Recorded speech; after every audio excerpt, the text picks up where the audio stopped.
Well, this was some interesting news we got out of Kotaku. It's got several things to unpack, one of the main points, of course, being that apparently, if this writer's sources are indeed true, there is another GTA in development, although I think this was always a given because there's no way that Rockstar was just sitting around doing nothing between the development of Red Dead Redemption 2 and now. What I found interesting specifically is that apparently it's only in early development, and the plan is to release the game as a moderately sized title with gradual updates, I guess to fill things in. Evidently, this is in order to reduce stress and mitigate crunch after the controversy surrounding the culture of crunch at Rockstar. Now, first, if this is a legit claim by Jason Schrier, formerly of Kotaku, then I gotta say, I feel like the revenue they've earned from microtransactions might have something to do with this. I mean, sure, Rockstar has a ton of money in studios around the world, they could probably have easily delegated work and made decent progress on another GTA by now, but what's the point of doing all that when millions of people are just gonna give them money for a few new fancy cars or fighter jets?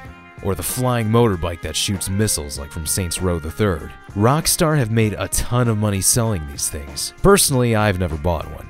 I'd rather not spend $90 of my real money on 8 million GTA bucks when I can spend around $30 less and, I don't know, have a full game to play instead of blowing the cost of one game on an in-game yacht? Or, for a little bit more than what a yacht costs, how about a gold private jet that's just gonna get shot out of the sky by random players because it's only a private jet and not something you can fire missiles out of and defend yourself with? These things literally exist just for people to flaunt, and while it adds nothing to gameplay, it has made Rockstar loads of money. Like an unbelievable amount of money. Basically, what a lot of companies would be lucky to earn just from making one entire game, Rockstar managed to earn that much just from updating an existing online game.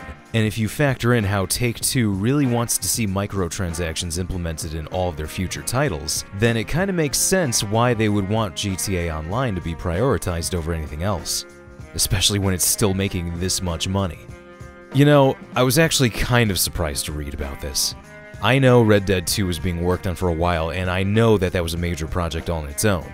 But I would have thought that by now they'd have some substantial amount of development work done on a new GTA, and this is provided that a new GTA is going to be their next game. Hell, honestly, I'd love it if we finally got another new IP out of Rockstar, or return to another franchise like Bully. I'd like to know what counts as early development too, since this article was kind of vague. Like, do they have a map at least halfway done?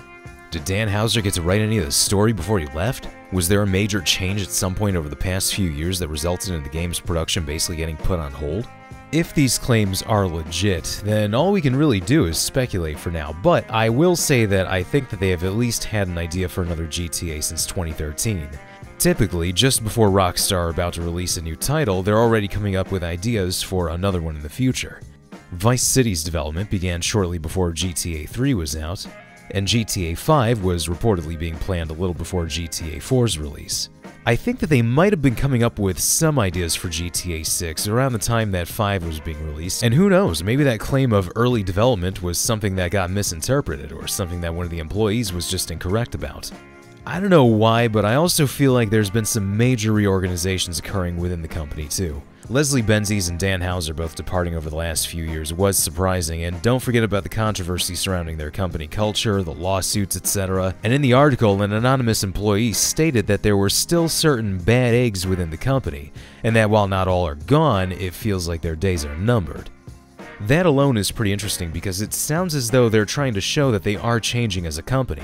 This goes for both making sure the place looks like it's an actual place of work and not a frat house, which is how a lot of people's accounts painted them as, and also making sure that employees aren't going to be overworked, which leads to the next point that I was going to make. Another thing that this article brings up is that apparently the next GTA is being planned to be released like this: a moderately sized game at launch with gradual updates after. Like I said earlier, this is to mitigate stress and crunch according to Rockstar, which, besides microtransactions, this is another serious issue, and it's not just one that's specific to Rockstar.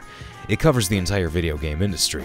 I do think that things need to be done to address the issue of crunch, since I don't like the idea of workers being treated like garbage or being forced to work insane schedules and being shunned, shamed, or fired if they choose not to. Although I also see some people complaining about this, not because they want to see developers work to death, but because they feel that we'll now just be getting half a game with chunks given out later. or that it'll give them an excuse to make another short single-player mode while focusing entirely on the next iteration of GTA Online. Basically like how they did with 5, it would be a repeat of that. Single-player gets ignored, and a shorter story, while the online mode is the one that gets focused on. What do you think it is? Hell, honestly, I hope that's not the case. I hope it is solely for the betterment of their employees and not a ploy to just focus on catering to the online base while simultaneously nickel and diming them. Hey, for all we know, if these claims are legit, it could just be a big PR move out of Rockstar to reverse a lot of the negative PR they've been receiving, from the stories about the workplace culture to the whole Benzies incident and the lawsuits that followed. And I really hope that they can just make the best game that they possibly can when it comes to the next GTA, since, let's face it, it's GTA. Say what you want about 5 or 4 or whatever your opinions were on those games. When GTA 6 finally is announced, we're all going to be excited. We're going to be freaking out. I feel like several websites are just going to flat out stop working from the amount of overload that they're going to experience. But I am happy for one thing. At least this means there will be no more clickbait saying that it's going to be announced next week.